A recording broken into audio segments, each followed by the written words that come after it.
Hey everyone, happy Friday. I hope you crazy fools are all right. This here's Uncle Dirt down at the WBZPL newsroom. Today's program is sponsored by John John's coal-fired TV sets. You tired of depending on the power grid, the government?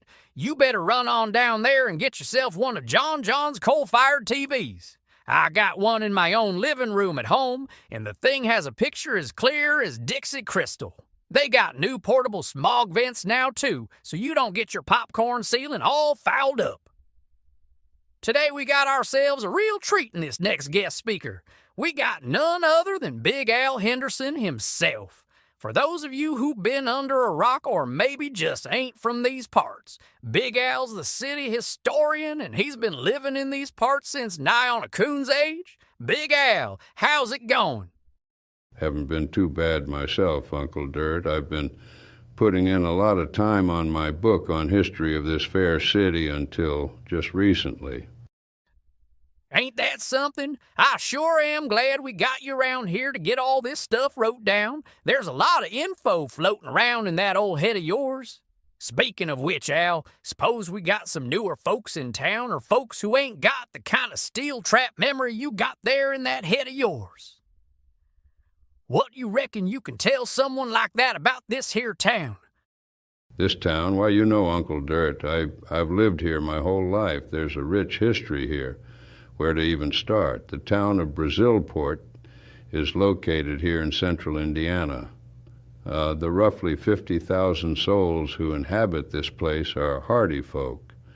Hell, they've had to be. Over the years, we've been beset upon and plagued by bizarre events on a regular basis. This place has a long history, being founded in 1814. Why? Us residents like to boast that this town has been around since before Indiana joined the Union. Now, throughout the history here, dating back to 1814, when that strange man, Ted Daniels, who founded the town, decided to set up his trading post here, there have always been strange things happening. Some say maybe Ted Daniels brought something with him, but the neighboring tribe of Native Americans claimed the area where the town was built was haunted by an evil spirit called the Mendezet. Now that supposedly meant evil one in their language. At any rate, they blamed the spirit for all kinds of mischief that seemed to occur around here. As I said, the town here started off as a remote trading post, but no one can quite remember what exactly was sold there, or much about the man who ran it except his name, the fact that he had no eyebrows and always carried around a massive leather-bound book with him. Well, I suppose that sounds strange, but I'd say that's a fitting start for a town like this. A fitting start, I'll say. Again, thinking of them folk who might not know what you and I both know about this here town, what do you mean by that? Well, old Ted Daniels wasn't the last strange thing to grace these parts. In my book about town history here, I've got a list of some of the truly bizarre things that have happened here, going from the oldest recorded events in order. We've had the Great Disappearance of 1816, which involved the vanishing of a neighboring town. Then there was the Great Tick Infestation of 1837, which supposedly saw, as the locals described, sheets of ticks covering the land as far as you could see. We had the howling leeches of 1861, which they say floated down the river in some baskets from Canada before multiplying and terrorizing the town. We had the exploding outhouses of 1875, in which several outhouses for miles around began to make creaking noises before subsequently exploding. Then there was that visit from the Wandering Death Circus in 1894. The locals say that circus came from nowhere. It is known that they set up on the outskirts of town near the river. Some say they floated in on the river. Either way, that is where they started to breed evil, bad-tempered squirrels that they would set upon the town. Moving on, there was the rise of the sucker man in 1932, a truly horrendous individual who had suckers on his hands and would latch on the windows of passing automobiles and use his suckers to forcibly roll down their windows to gain access to the occupants. Then we had the hay roller outbreak of 1958. That's the one where that experimental round hay baler supposedly got some of that evil spirit in it and started to produce sentient hay bales that would roll around and consume the townsfolk. Some people referred to them as straw stalkers. These hay rollers would sit and wait, and they looked ordinary enough, but if one should pass them by and fail to produce a cheerful wave in their direction, then they would see. These things would start rolling. And I tell you what, they can roll for miles. They don't get tired, and they do not stop. And they will catch you. Lost a brother to one.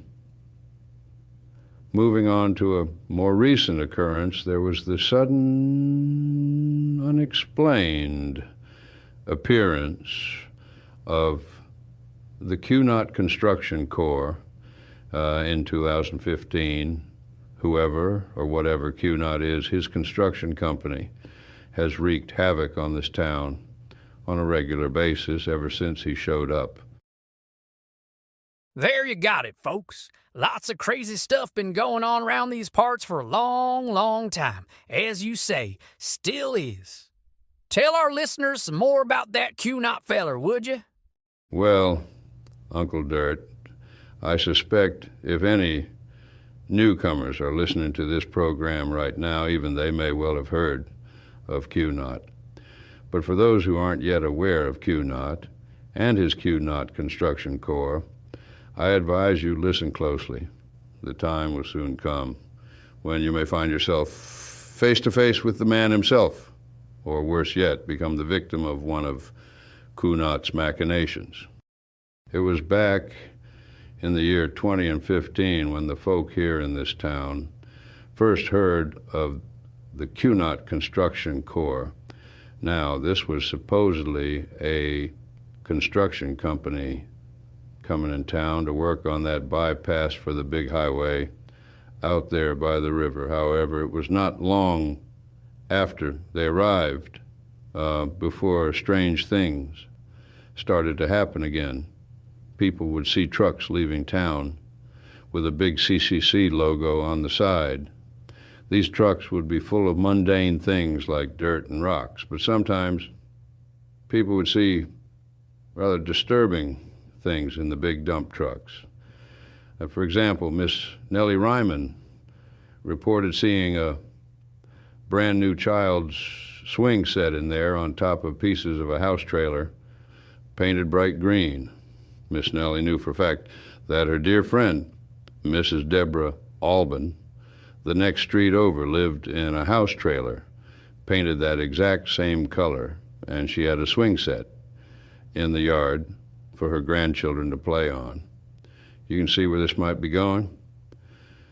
Miss Nellie went over to see what was going on and found that her friend's house trailer was gone. The lot it had sat upon for years had been bulldozed, and there was no sign of her or her grandchildren. They were never seen again. That one about the swing set still gives me chills just thinking about it. But that wasn't the end, was it? Oh heavens, no. Not the end by a country mile. These things are still happening even to this day. A couple of months later is when the barns first started to show up. These pole barns of all sizes with CCC stamped onto the front of them. There were never windows and never doors on these things. As you might imagine, there was great speculation amongst the townsfolk at what these things might be used for, It wasn't long after those barns started showing up that the enclosures started to happen. Yes, sir. Enlighten us on what enclosure means in this case. Well, people would go to bed and wake up the next morning and notice it was still quite dark outside. Upon venturing out their front door, they would find it to be nearly pitch black. If they wandered far enough into the darkness, they'd eventually hit a metal wall. What happened to these people is their house had overnight been enclosed within one of those pole barns, always with the CCC on the front. Usually they had to be cut out by the first responders. That happened several times over the past few years, and still does from time to time. Any idea how Cunot has the resources to build these things? I mean, does he have other folks working for him at this construction company of his? Building a pole barn in one night around someone else's entire house seems like it'd take a lot of help. Well, you know, there are a lot of theories about how he gets this kind of thing done. We know he's got a lot of construction equipment around, though we don't know where he keeps it. People usually see him driving around in an armor-plated skid steer. It is one that has those tracks on it instead of wheels. Sometimes the fact that it has tracks gives you some warning of his approach. You see that the tracks often produce a kind of squeaking noise that can be heard at a great distance. Now, that skid steer seems to be his favorite vehicle, but it is my opinion that just having something like that doesn't quite explain how he does these things. The theory that I personally think holds the most water is this. He doesn't have employees per se, but he does have workers. What I mean by this is that there are reports of people who recall encountering Cunot here or there. At first, things will seem innocent enough. He'll walk up to someone and ask them for help. They can't remember exactly what he says or wants, but everyone who has had this happen remembers one thing. He says he needs help for 5 minutes, always exactly 5 minutes. After that, these people remember nothing until they wake up. Sometimes they wake up hours or even days later. They find themselves in the middle of working on some project for Cunot. They never remember how they got there or what it was they were doing. For example, John Davidson, who lives out there on the county line, reported this happening to him. John woke up almost a full week after initially encountering Cunot and found himself working on a bridge to nowhere outside of town. There was no one else there with him at the time. He said there wasn't much sign of anyone else being there other than crushed plastic water bottles. That's another common thread, Uncle Dirt. Anywhere that Cunot goes, there's always a trail of empty, crushed plastic water bottles. I think Cunot somehow hypnotizes these people into working on these projects of his. No one knows why he does any of this, though. No one can explain it. Yeah, I tell you what, Big Al, I already know most of what you're talking about, and it still gives me the creeps. We're out of time today. Got to get on to that weather report, but you know we'll have you back again soon. Thanks, Uncle Dirt. Always a pleasure being on the program with you. Stay safe until next time. Well, now, Brazilport, it is time to go to Old Joe there at the weather station for your daily weather report. Old Joe, it's to you. Thanks, Uncle Dirt. Old Joe, your local weatherman here.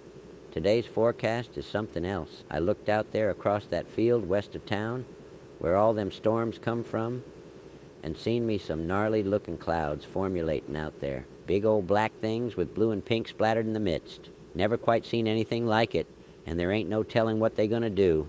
But if someone was to ask me, then I'd say we may get smacked by a real crick howler later this afternoon. So batten down your hatches there, Brazilport. Now after that, I think things will clear up tonight. Now coming into your weekend here tomorrow on Saturday, we got us some clear skies in order, at least for that first part of the day. Second half, we may get us some sky blockage overhead from them big old white puffy things, if the sun ain't strong enough to burn it off. Now, the temperature tomorrow is going to be somewhere between 65 and 85, depending on the time of day. And that's it for your weather today. Come back tomorrow and I'll see what else I can sort out. Thanks, Joe. You sound just as confused as ever. I seen them clouds too, though, so I think there's some truth to that. Better buckle up, everyone. It may be a bumpy night with them storms heading in. Well, now we got our man on the scene out there on the west side of town by Pastor John's church. Mr. Whale, what in tarnation is going on out there? Thanks, Uncle Dirt. Well, as you say, I am out here on the west side in front of Pastor John's church. There appears to be a situation where people are trapped inside the church. They were having a big benefit breakfast to raise money for the congregation today, and they were serving up some good old biscuits and gravy. Then, about an hour ago, according to eyewitnesses, a pair of very large individuals showed up and purchased some of the food.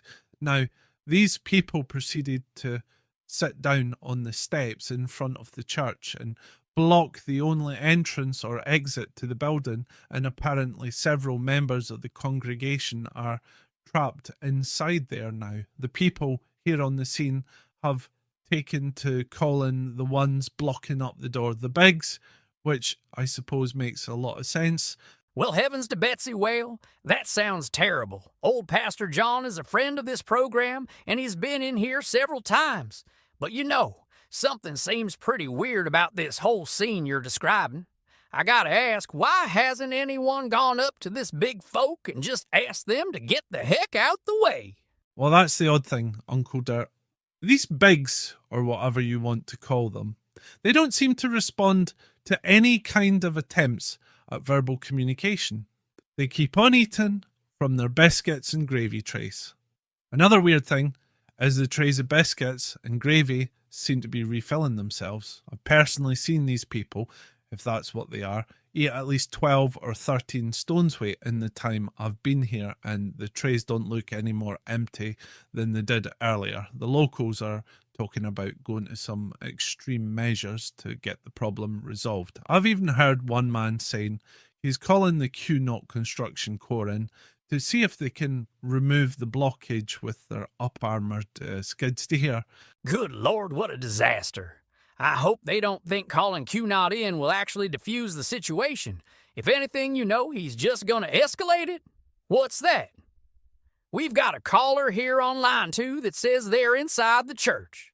Hold on, Whale, we'll get back to you in a few. Caller, you're on live with Uncle Dirt at WBZPL. What's going on down there at the church? Uncle Dirt, this is Pastor John down here calling from inside the church. We're in a real pickle down here, Uncle Dirt. God is really testing us today. I'll say he is, Pastor John. What do you know about these big people blocking up your church? Well, not much, unfortunately. They came in earlier while I was working the gravy scooper and kept asking for the early bird special. I told them we didn't have anything like that, just good old-fashioned biscuits and gravy. We gave them some, and they didn't even leave a donation. Just walked out the door and sat down, blocking things up. This event's a major fundraiser for us every year, Uncle Dirt. If they won't let anyone in here, then we're going to have a hard time recovering. Sounds like a dang disaster. Pastor John, you stay on the line and let us know if anything develops. I got Whale on the scene there, and he's busting in saying something is about to go down. Well, what in Hades is going on down there now? Well, Uncle Dirt, I think someone actually did call the Cunot construction corps. Listen, do you hear that? Oh, Lord. Sounds like what Big Al Henderson was just warning us about a few minutes ago. Sounds like the tracks are squeaking on that old skid steer Cunot is always driving around. Well, you better get the heck out of there fast. Pastor John, if you're still on the line, you and the church folk better go hide out in the baptism tub somewhere, 'cause that there Cunot is on his way.